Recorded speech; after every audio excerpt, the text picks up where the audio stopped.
burlesque actually gets a lot of, more times than not, gets confused with stripping. And the actual physical difference is that a lot of burlesque shows, the ladies and gentlemen go down, they remove their clothes and reveal either their undergarments, which are usually a G-string and pasties. Sometimes they'll have like boy shorts on, but it's always usually some sort of undergarment on the bottom and pasties on the top. And that's the physical difference between that and stripping. Also, burlesque to me incorporates it's a combination of performance art and humor. It's actually, the word burlesque means to make fun of. You can take that pretty much wherever, in however way you want to. A lot of times, like when they refer to classic burlesque, it's very glamorous, very gorgeous costumes with elaborate sets or big gracious fans. You can also do comedic burlesque, or I've seen, like science fiction characters in burlesque numbers. It's completely up to the performer.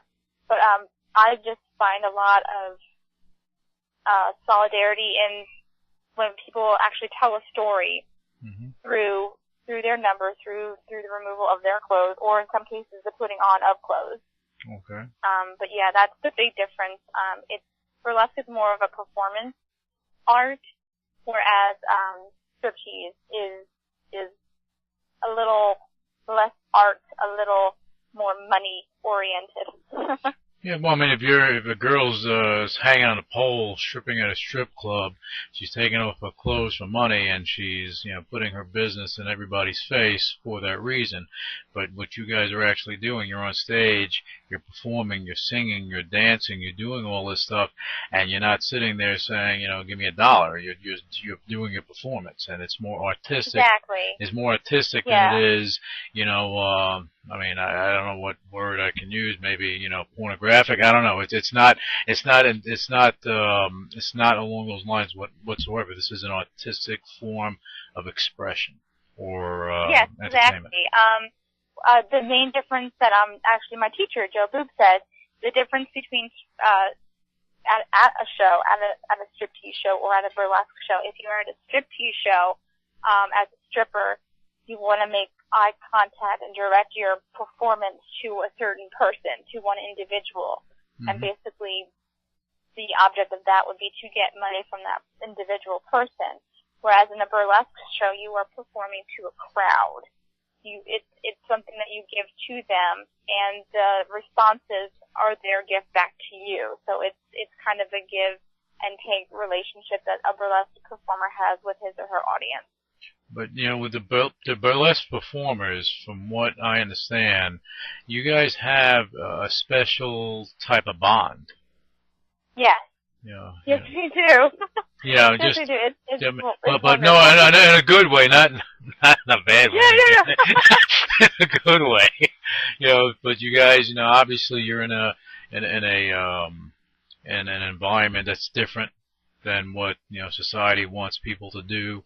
It's not you're not performing on Broadway, you're not performing off Broadway, you're not doing anything classical, you're doing something different. So I guess people look at it in that way, that always like taboo, but it's actually not.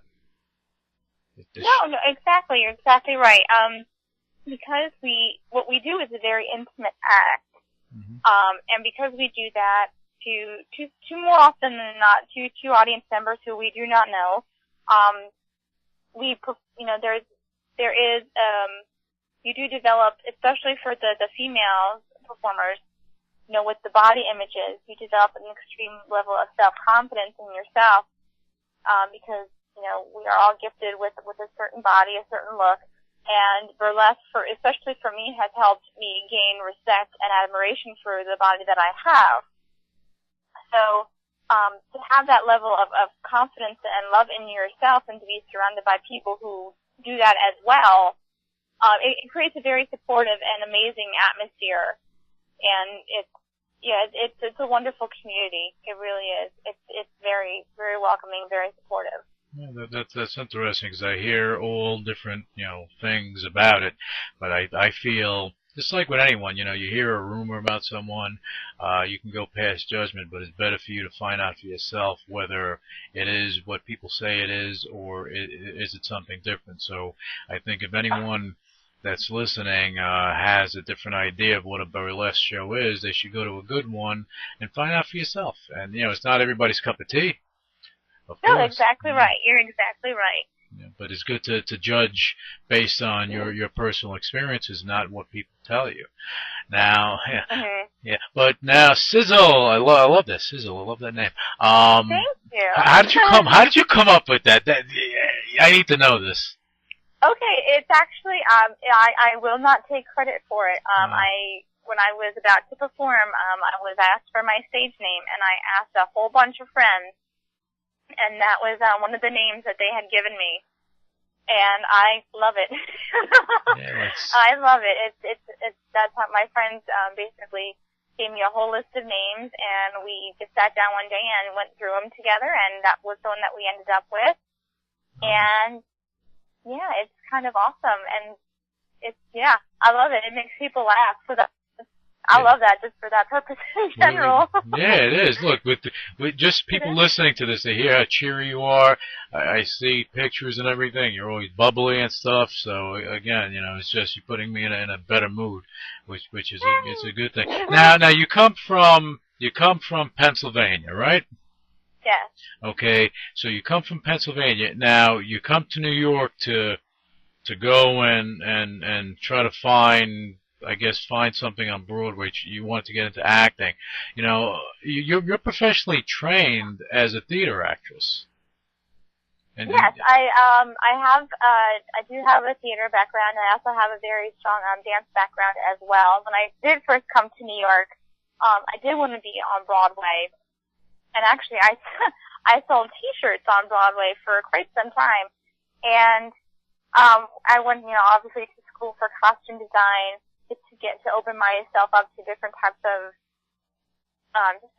art, which that is as well.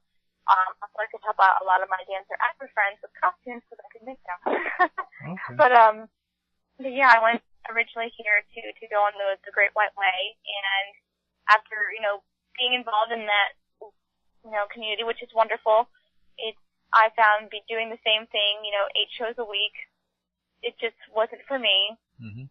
And now that, in the burlesque community, you are your own director, you're your own choreographer, you choose your own costumes, you choose your own music. So basically you are in charge of everything that you put up on stage, which is both terrifying and extremely gratifying. You can, you want to put something that people will love and adore and hopefully will move and touch them in some way, shape, or form. Mm-hmm. And you have to basically rise up to be, professional and give the best that you can, because you are your own director, you are your own choreographer and designer, and so that puts a lot of pressure on you, but it's worth it, because you want to do a good job, you want to give your audience a fantastic time, and when they respond back in a positive way, hopefully, it really is an amazing experience. But it's really wonderful. But it's interesting how you went down that road, and you could have taken another road, but you found this for you just more more appealing. Yeah, exactly. And I know coming from the dance world, like I'm short. I'm 5'2". I have short legs, and I'm very curvy in body shape. And a lot of times, I had a very hard time after I got out of my dance company finding a job, because they all wanted, ladies who look less Velazquez, tall, leggy women, which I clearly am not. So they didn't like the pinup girl type of. Exactly. Okay. Yeah, because. But every shape is glorious and beautiful, and it needs to be embraced. And in the burlesque community, it completely is. It completely is, and that's. It was very refreshing and very comforting to go from something where, it is, the dance world is based on how you look, more so than how you can actually perform. And in the burlesque community. Your body is what it is. Mm-hmm.